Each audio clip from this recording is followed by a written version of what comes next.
የሁሉም አዛዥ ጌታ ነው ማዕበሉን ጸጥ የሚያደርገው።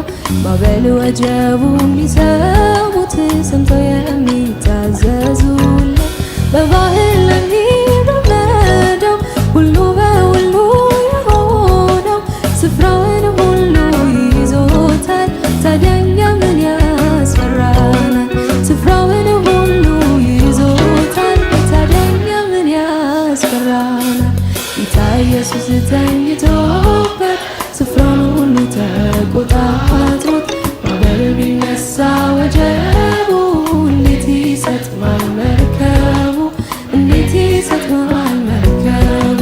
ጌታ ኢየሱስ